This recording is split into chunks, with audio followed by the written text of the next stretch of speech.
Hi అండి. మేము రాజమండ్రి నుండి కాకినాడ వెళ్ళినప్పుడు మధ్యలో సామర్లకోట అయితే ఉంటుంది కదా. సామర్లకోటలోన మనకి పంచరామ క్షేత్రాల్లోనే ఒక క్షేత్రం అయితే ఉంటుంది. అదేనండి చాళుక్య కుమారరామ భీమేశ్వర స్వామి ఆలయం. ఈ ఆలయాన్ని దర్శించుకోవడానికి అయితే వెళ్ళాము. ఈ ఆలయాన్ని మేము ఇంతకుముందు చాలాసార్లు దర్శించుకున్నాము, ఇప్పుడు కూడా వెళ్ళాము. కార్తీక మాసంలో అయితే పంచరామ క్షేత్రాలను కూడా ఒకే రోజు కూడా దర్శించుకున్నాము. అది ఎలా అంటే మన కార్తీక మాసంలో ఏపీఎస్ఆర్టీసీ వాళ్ళు బస్సులు, ప్రత్యేక బస్సులు అనేది వేస్తారండి పంచరామ క్షేత్రాలను దర్శించుకోవడానికి. మేము ఆ బస్సులకి అయితే రిజర్వేషన్ చేసేసుకున్నాము. మనకి సోమవారం దర్శనం చేసుకోవాలనుకుంటే మనం ఆదివారం సాయంత్రం 7 కల్లా ఏపీఎస్ఆర్టీసీ కాంప్లెక్స్ ఉంటుంది కదా, అందులో బస్సులన్నీ పెడతారు. ఆ బస్సు ద్వారా మనమైతే ముందుగా అయితే అమరావతి వెళ్తాము. అక్కడ 11కి నైట్ 11కి అలా అయితే అమరావతి రీచ్ అయిపోతాము. తర్వాత ఉదయాన్నే ఎర్లీ మార్నింగ్ 12 కల్లా అక్కడే స్నానాలు చేసి ఫ్రెష్ అయ్యాక అక్కడ దేవుడిని దర్శించుకుంటాం, మొదట అమరావతి దేవుడిని.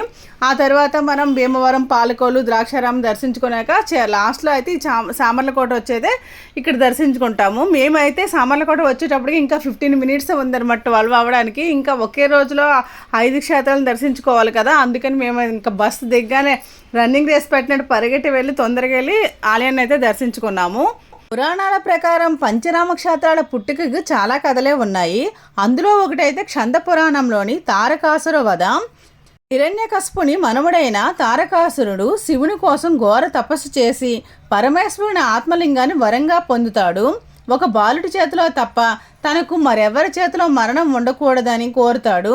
బాలులెవరూ తనని ఏమీ చేయలేరు కాబట్టి తారకాసురుడు ఈ వరాన్ని కోరుకుంటాడు. పరమేశ్వరుడు తదస్థ అనడంతో ఆ వర గర్వంతో దేవతలను ముప్పు తిప్పులు పెట్టడం ప్రారంభిస్తాడు. దీంతో తారకాసుని నిలువరించేందుకు పార్వతీ పరమేశ్వరుడు కుమారస్వామికి జన్మనిస్తారు. దేవతలతో కలిసి బాలుడైన కుమారస్వామి తారకాసుడిపై యుద్ధానికి దిగుతాడు. ఆ భీకర యుద్ధంలో తారకాసుని కంఠంలో ఉన్న ఆత్మలింగాన్ని కుమారస్వామి ఛేదించడంతో అతడు మరణిస్తాడు. ఈ సమయంలో 5 భాగాలుగా ముక్కలైన ఆత్మలింగాన్ని 5 చోట ప్రతిష్ఠింపజేశారంట. అవే ఈ పంచరామ క్షేత్రాలు. పంచరామ క్షేత్రాల్లో సామర్లకోటలో ఉన్న కుమారరామ భీమేశ్వర స్వామి ఆలయం ఒకటి. ఈ ఆలయంలో సున్నపరాయి రంగులో 60 అడుగులు ఎత్తైన 2 అంతస్తుల మండపంలో ఇక్కడ శివలింగం ఉంటుంది. ద్రాక్షారామ క్షేత్రాన్ని నిర్మించిన చాళుక్య రాజైన భీమునిచే ఈ ఆలయం నిర్మించబడింది. అందుకే ఈ 2 క్షేత్రాల నిర్మాణ శైలి ఒకే విధంగా అనిపిస్తుంది. ఆలయ ద్వారాల నుంచి కొలను వరకు ప్రతి నిర్మాణంలోనూ పోలిక కనిపిస్తుంది. ఆలయం అయితే తూర్పుగోదావరి జిల్లా సామర్లకోటకు సమీపంలో ఉంటుంది.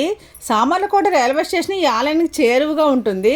మనం రైల్వే స్టేషన్ దిగాక వాకబుల్ డిస్టెన్స్లోనే ఈ ఆలయం ఉంటుందండి. మేమైతే ద్రాక్షారామం, సామర్లకోట, భీమవరం అయితే విడివిడిగా చాలాసార్లు అయితే దర్శించుకున్నామండి. కాకపోతే 5 పంచరామ క్షేత్రాలను ఒకే రోజే దర్శించుకోవాలంటారు కదా, అలాంటి అవకాశం అయితే మనకి చాలా ఎక్కువ మంది ఒక వెహికల్ బుక్ చేసుకొని వెళ్ళడం ద్వారా జరుగుతుంది. లేకుంటే ఇలాగ ఏపీఎస్ఆర్టీసీ వాళ్ళు ప్రొవైడ్ చేసిన స్పెషల్ బస్సులు కార్తీక మాసంలో వేస్తారని చెప్పాను కదా, ఆ బస్సులకి మనం ముందుగా రిజర్వేషన్ చేసుకోవడం వల్ల కూడా జరుగుతుంది. మీకు ఇంతవరకు తెలియకపోతే ఇప్పుడైతే తెలిసింది కదండి. ఈసారి కార్తీక మాసంలో అయినా స్పెషల్ బస్సులు వేస్తారు కదా, అప్పుడైనా మీరు రిజర్వేషన్ చేసుకొని దర్శించుకోండి. మనకి ఏదైనా వర్క్ చేస్తున్నాం, జాబ్లో ఉన్నాం అనుకుంటే ఆదివారం కూడా ఉంటుందండి.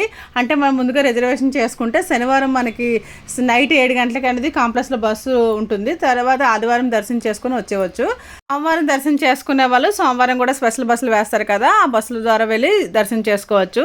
నేనైతే లాస్ట్ ఇయర్ అయితే ఇది అయితే తెలుసుకున్నాను. మీకు ఈ ఇయర్ ఎలా ఉంటుందని నాకు కన్ఫర్మ్గా తెలియదు. మీరు ఒకసారి కార్తీక మాసంలో కాంప్లెక్స్కి వెళ్తే మీకు క్లారిటీగా తెలుస్తుంది. మేమైతే ఇక్కడ చాళుక్య కుమారరామ భీమేశ్వర స్వామి ఆలయాన్ని దర్శించుకున్నాక ఇంకా మేము కాకినాడ అయితే వెళ్ళిపోయాము. ఇక్కడ అన్నదాన ప్రసాద కార్యక్రమం కూడా జరుగుతుంది. మేము వెళ్ళేటప్పటికే చాలా ఆలస్యం అయింది. అందువల్ల ఇంకా మేమైతే అన్నప్రసాదం స్వీకరించకుండానే ఇంకా స్టార్ట్ అయిపోయాం కాకినాడకి. మీకు కనుక నా వీడియో నచ్చుంటే లైక్ చేయండి, షేర్ చేయండి, సబ్స్క్రైబ్ చేయడం మర్చిపోకండి. నా వీడియోలో ఏదైనా మిస్టేక్ ఉన్నట్లయితే తప్పనిసరిగా కామెంట్ చేయండి. నెక్స్ట్ వీడియోలో ఆ మిస్టేక్ నేను చేయకుండా నాకు ఉపయోగపడుతుంది.